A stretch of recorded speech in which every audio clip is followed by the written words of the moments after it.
Now, you said about slavery. Um, the people you're talking about, the Israelites, are they different from the people in Jerusalem today? The answer to that question would be yes. And to give you the proper details, I would have to go to the scriptures to show the evidence. And in this setting, we are not going to go to the scriptures. We are going to stay within the framework of history and culture fused. Now, just to clear it up a little bit for myself, are you saying that the children of slavery are descendants of the Israelites? That is correct. Oh, okay. Yes. And we could prove that at least a dozen different ways. Where would you like to start? In this entire framework, I'll tell you what I see. I see a king who has an objective of punishing his children for their disobedience to him, even his firstborn. And he then has set a time span for their enslavement, 400 years, even in the new Egypt that is now called the United States of America. The point is, at the time when that was done, and even at the time of Portugal, that United States did not exist. So how did these things happen? It's like a chessboard. You see pieces being put in different places to form a comprehensive unit to accomplish a specific task. Most of the activity behind the scene is spiritual, highly spiritual. But what most people understand is totally physical. So they're missing out on 67% of the background of this subject matter. It is, as I said before, a judgment call. The judge is the king of Israel. He is creator of heaven and earth. And because his firstborn, which would be the Israelites, disobeyed, he has sentenced them to 400 years of slavery as punishment. And as I said, this 400 years would have to be served in a country that will be defined as the New Egypt. And that country, as we know it today, this is going back to the days of Moses, but this country is the United States of America. And again, as I said, we are limited here because we're looking at a historical perspective, but it's still within the spiritual framework. And they did not come straight from Jerusalem to Virginia. There's a lot that transpired through the Roman Empire, through, as we said before, Iberia, through North Africa, through even West Africa before all of that. So this is where we would have to go to flush out the historical perspective in a spiritual framework. Did this happen a little after 70 AD, that migration? That's correct. That's when a lot of it began. And by 135 that year, the 99% of all the Israelites had already left the promised land. They were throughout, Asia, Africa, and then later on into the Roman Empire, around the Mediterranean to the south especially. So they spent about almost 1,000 years traveling in Europe. They spent a lot of time, and it is an amazing appreciation of the wisdom of the King of Israel, because in the process, they helped to lay the foundation for a powerful Europe. And I say that because when we look at the economy, we see a lot of our doings as Israelites. We see the same thing in Western Africa. We see the same thing in Western Asia. And wherever we go, we put our hands in that country and lifted it up. But we did not benefit from their prosperity.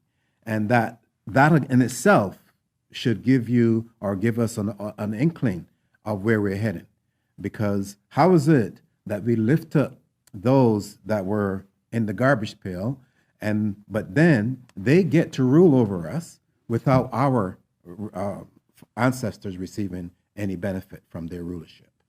So while the Israelites are in Europe for almost 1,000 years, they're also in Africa as well? That is correct. They were in Africa, then they were transported from Africa to the to the Americas, to Virginia. That's the Atlantic slave trade you're talking about. The Atlantic slave trade. Okay. That's correct. But the key here, because let's look at it this way: the Europeans did not have the education to know about traveling the oceans. They couldn't even run their own household. There were no colleges, no universities, nothing. These are people that were stuck in the garbage pail. So with our forefathers coming into Europe, they were lifted up because we injected a sense of appreciation, not only for what the surroundings, but also to look, because the key here is the covenant. This is the one motivational component that helped our Israelite forefathers. Because we had the covenant with the God of Israel, we were in a position, and according to the covenant, we had to teach our children. We were in a position then to be strong and confident on education. And we're not just talking about memorizing stuff. We're looking at a comprehensive perspective to know what is written, why it's written, and how to take advantage of it from different perspectives. We're looking at a holistic educational process, right? And whereas the Europeans, even today, theirs is lateral. It goes out, but it doesn't ever, end at anything. Whereas ours continue to encircle the earth, around and around the earth.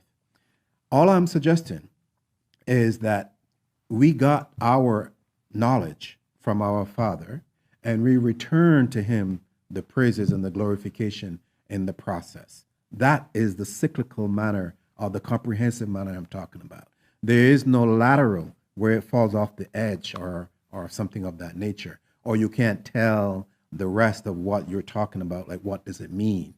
So this is why I'm suggesting that there's a lot that the Europeans have learned from the Israelites at no profit to the Israelites. Now, when Israel left their homeland, were they slaves throughout all these different nations that they went into, and even in Africa, or were they like the common man? Were they royalty?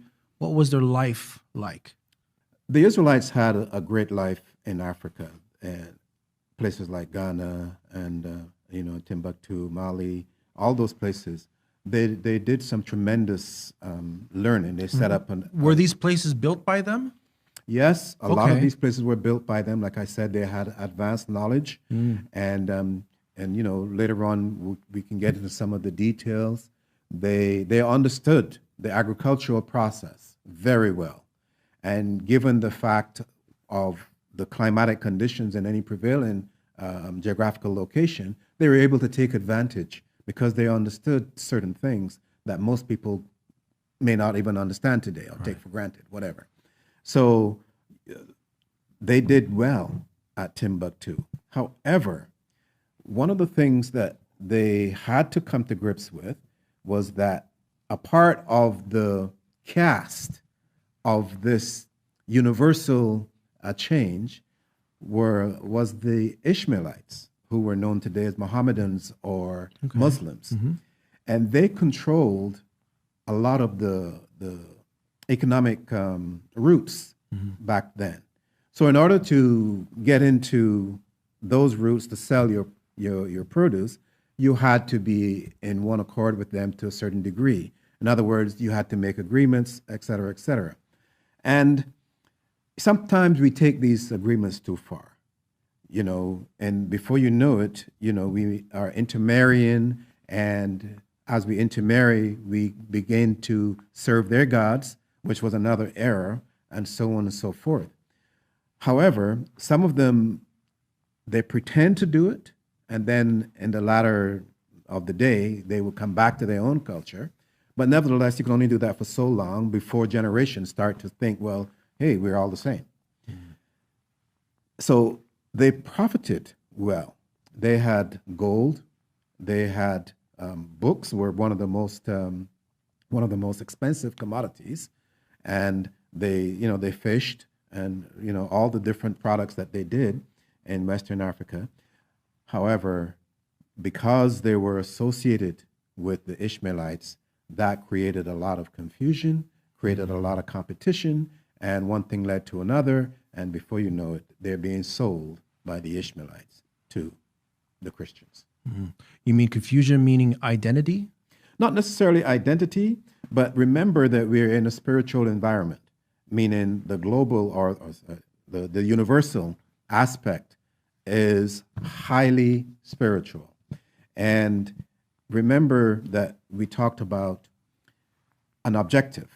The objective was punishment, punishment of 400 years of slavery. So the judge has already made the decision of the punishment. He also made a decision as to where these Israelites were going to serve their punishment, how long it was going to be, and so on and so forth. So they couldn't, or they wouldn't naturally just go there and say, okay, enslave me. Somebody had to do that. Right. That's where the casting comes in. The Ishmaelites were selected as the sellers. The Christianity was selected as the buyers. But neither the Ishmaelites nor Christianity were strong enough to do that.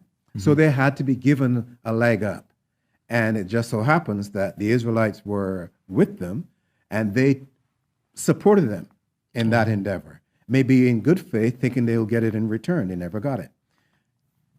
We're looking at a prescribed judgment made by the God of Israel.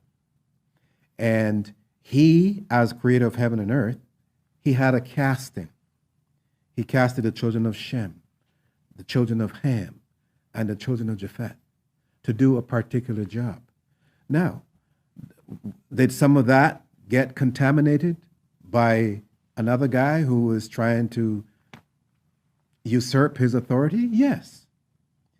Did they find that other guy more appealing than him? Yes. Was that other guy have good intentions? No. So did the other guy know about the Israelites? Yes. Was he trying to turn the Israelite away from their father? Yes. All of these are questions that have to be answered. We cannot look at what the neighbor is doing. We have to look at what we are doing. Yes, it may be a little bit difficult because the neighbor is making it a little bit more challenging for us. But there's always a way around it if we can work together. I might not have all the answers, but if I come and sit and talk to you, I might get a few suggestions that I could work with. And then you can go and talk to somebody. And before you know it, we're working as a team. So whereas one person didn't have the solution, now we have 12 people. And the solution is right in front of us. And we take it one day at a time. Now, it doesn't mean that the other guy that doesn't like you or like me is going to change. He might even become more aggressive because he is seeing that regardless of what he does, there is some measure of prosperity, some measure of personal and collective development. He doesn't like that. So he has to keep going. The issue is that, as I said, each one has a role to play. Some of those roles are good, some are not so good. And as I said before, our objective, or the objective of our Father, who has prescribed the judgment, is we've got to be punished for things that we did wrong. And we have to end up in a country that is not known by our forefathers, where we will be served as slaves. We have to have all of this in place before we get there. So we're going to start out with the Mediterranean region of Europe. We're going to move into Iberia. We're going to move into France, southeast France and Provence. We're going to go into Britain. We're going to help to make them strong and powerful. Then the British are going to say, you know what, the world is ours. We can do anything. And they're going to go out and settle. And they settled the Virginia. And once they settle Virginia and they settle Canada and they do all of this, then they think that nothing can stop them. In the meantime, in Rome, you had the Vatican, the popes, overthrowing the North African Empire. Overthrowing the Phoenicians at Carthage. And then with that, we found that they were inspired to go further. Next thing you know, they set up the papacy, which is their own popes doing their own thing, rather than listen to us, our forefathers out of Carthage and Numidia. So now they recognize, oh, well, we could sail the world now. And that's where Columbus comes in. And of course, he learned from us certain things, right? Not all of it, the maps he learned, but he learned from the Phoenicians, who were good sailors. You see, we talked earlier about the philosophy of idolatry coming from Egypt and Babylonia. Everyone has a hand. And there is so much that came together in Rome and in London, that helped to empower the European. Now he can go out and conquer. Now we have a land ready. It's called Virginia, right? It wasn't the United States until 1776. It was Virginia. And from Canada, the border with Canada, to Florida was called Virginia. Now they can go out and conquer. And Columbus comes, and he does what he has to do. And he inspired others to go beyond, and so on and so forth. And that's how things got out of hand. So all this really started because the Israelites weren't doing what they're supposed to do? That's right. That's it? That's the beginning of this? That's right. But again, it is not just like you're in your own house here. The world belongs to our Father, and he called us to be his inheritors, to be his witnesses, and to be his servants, so that we could inherit the earth. We didn't do it. We went after other gods, and he's, okay, so you're like them, huh? Okay, I'm going to give you some time to spend with them. See how you like it. I have children, and when they were younger, you would put them in the corner when they're bad. When they get older, you take a phone from them. You take something that they like. You discipline them. So it sounds to me like the God of the Israelites, his form of disciplining is enslavement. Would that be correct? In this case, yes, that's correct. Because, okay, there's so much to the word in itself, because you have to submit to somebody else other than the one you should be submitting to. And that's where the bondage comes in. That is where you have the person or the people you're submitting to have full reign over you. That is why they can name you now, right? Before, when you left to Western Africa, you were Kunta Kinte. Now you get to Virginia, you're Toby. And they're going to beat the heck out of you till you accept that name, Toby. Now Toby is your Christian name. See what I'm saying? And Kunta Kinte, which would have meant priest or prince of earth or whatever. Now, what the hell does Toby means? Junk, whatever. The important thing here is you can't look at the oppressor. You have to look in the mirror, see what it is that we are doing wrong, and try to find a way to correct it. That's where sometimes we make the mistakes. So the best thing for us to do as the chosen people is to understand, first of all, who chose us and for what reason. Once we get that, then we will know how to serve him correctly. And once we serve him correctly, we will benefit from his wisdom. But if we don't do that, then we have a problem. And you don't want to mess with him. Now, it seems like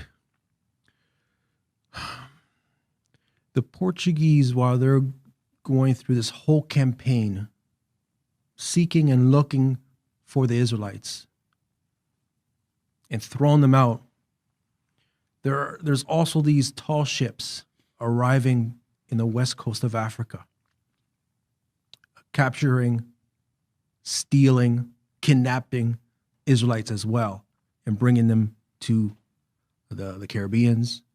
You said Georgia, because America wasn't Virginia. Virginia.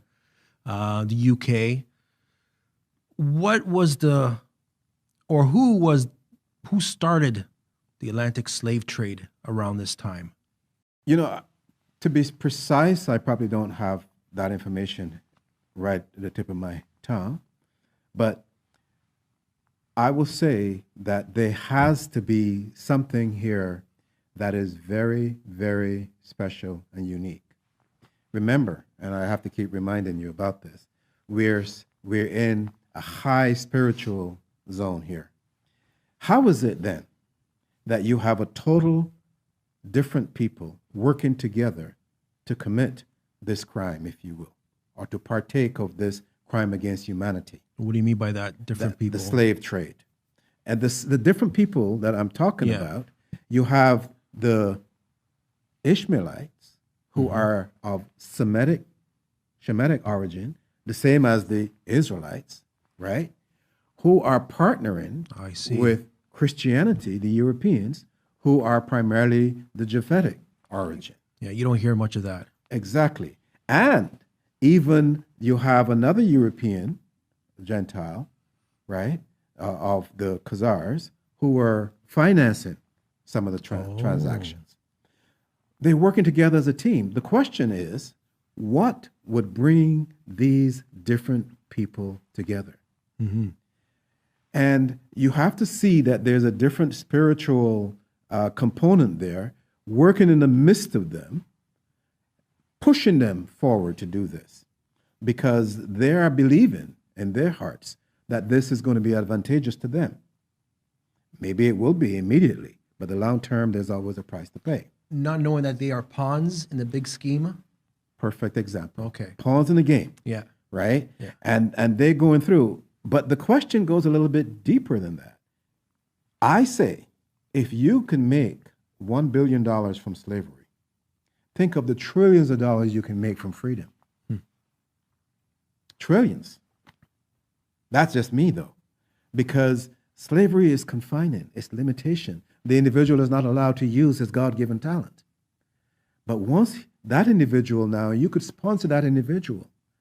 You could sponsor him and say, you know what, I'll give you $100. I want 50%. You know, ever watch Shark Tank or whatever? Yes. That's what they do. I want 50%. And then you go back and forth, you end up getting maybe 30 or 40 with a bonus every 5 years, right? And that's just one beginning. And once that goes successfully, start to go successful, you get more and more and more. Why? Freedom. You see, that's the key. And in order to do that, then you have to think freedom. But you cannot get free unless you are a product of the truth, because the truth will set you free. And it just so happened that the person you enslave would be the one that has the truth. The challenge is, does that person recognize it? And are they willing to share it with you? So the point I'm making here is, when the day of judgment comes, what are you going to say as a descendant of the European who've enslaved the children of the king of the heaven and earth? How are you going to say, I didn't know? Right. You can't say that. You knew who they were. Yes. They sang the Negro spirituals, which are all biblical. You knew something was up. They couldn't read and write when they were singing, right? So why did you take the children of the Almighty King of all kings and put them to pick cotton and tobacco? Yeah. They knew. They had a relationship with them for Of many, course. many years in Europe. Yeah. They knew exactly who they were. You should have got those people and say, you know what? Your father sent you over here to be a servant. I'm going to let you be a servant. But you know what? I'm going to cook a meal for you in the morning and in the afternoon. Make sure you're fed and have clothes for you. Why? I don't want to go against your father, because I recognize who he is. I will still put you through, no shackles, right? I'll make sure you have good living quarters. You're not going to get paid. You'll get fed, and you'll get your clothes and so on, right? Now, of course, that's rational thinking, but that's not the way they thought, right? They just worked you from sunrise to sunset. Whether you were naked or not didn't really matter, as long as you were making a profit. I was making a profit, and you were causing that profit to grow every year, and so on. So what they were telling me, even as a slave, was that they're dumb, they're stupid. But of course, at the time, I didn't know that, and they obviously didn't know either, because if they knew, they would not have done that. But they fell prey to deception. They felt weak. and insecure. They had an inferiority complex. That's why they're so violent and so angry. You think they went overboard with brutality? Of course, they went overboard for brutality. Why would you hang an innocent person? Yeah. Just because someone, look, forget that part. Look today, and you will see a situation, and I've examined some of these situations very carefully, while I was in Atlanta, and I would see the police officer who was on the force for 40 years, and he couldn't tell the taser from his gun. He pulled the gun and shot the guy in the back when he wanted to taser the guy. So things like that, you could see that the police officer was there physically, but the one that was controlling him wasn't, he was not in control, in other words. Mm-hmm. So when you see things like that, you go, wow, at least I have the eyes to see what's going on. So all, these things are not physical. And that's why I always say Black lives would only matter when you understand or remember the 400. If you don't remember the 400 years of slavery, Black lives don't matter. That's the point that is hard for people to appreciate and to use to progress and make a difference. Now, the 400 years, has it been up already? Yes. From 1619 to 2019. But the important point to remember is that our year doesn't go from January to December. Okay. Our year is from spring to spring. I see. Yeah. I see. So 2020 would have been, the spring of 2020 would have been the end of the 400 years or the beginning of our first year of freedom. Now, you said to remember the 400 years. Yes. What do you mean by that? Because every Black History Month, they always talk about the enslavement. That's the beginning of the children of Israel's history, pretty much. They come in ships. That's the beginning. Nobody goes further back and see where they came from beyond that point. It always starts at the time of slavery. So what do you mean look at or remember the 400? Shouldn't they be looking further back to see where their ancestors really came from? Well, I think they will accomplish that by remembering the 400. However, the so-called Black History Month is a mess. Mm-hmm. It has nothing to do with even the children of slavery, because that the intentions of it were cordial and they were friends doing things, had nothing to do with the history of a people. And February is the shortest month of the year. The it's coldest. not a pleasant time. What happened to August? Yeah. August is perfect. And this is when we can learn about people like John Brown, William Wilberforce, who made the sacrifice for us when we weren't able to make that sacrifice or make that effort. When we will learn about the Negro spirituals and the impact that they have had, not only on the United States, but all the way around on people and the character of the individuals. There's so much to learn. But when you look back at the 400 years, first of all, you will see why we were made slaves, right? And the duration of this enslavement, and how we could turn that around once that time is up. All of this will prepare us to do or make a meaningful contribution in the next 400 years. The Israelites, it seemed that they were beaten or put to death if they did not convert to Islam or Christianity, right? And like you said, this is a spiritual warfare, and these are spiritual institutions. So now, 2021, you have Israelites that are not true to themselves identity-wise. They're called by all kinds of names. Then they're not Israelites. Well, yes. And on top of that, they are actually in the institutions that enslaved them. They're part of them. They worship their gods. This is another thing that I find intolerable.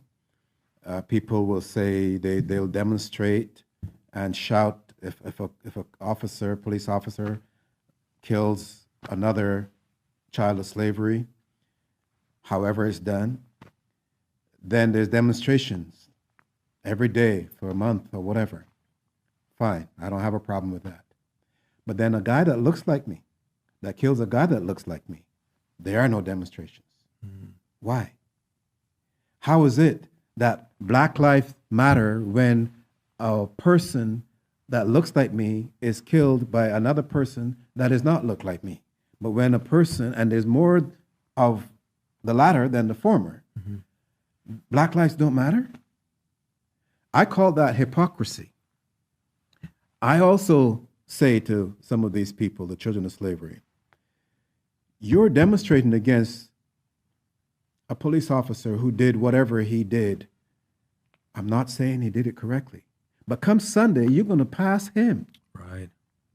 up the grave in the graveyard to get to that shrine to worship and bow down before that stinking cross. I call that hypocrisy.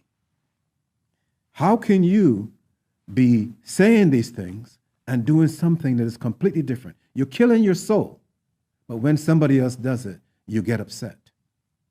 Doesn't make any sense.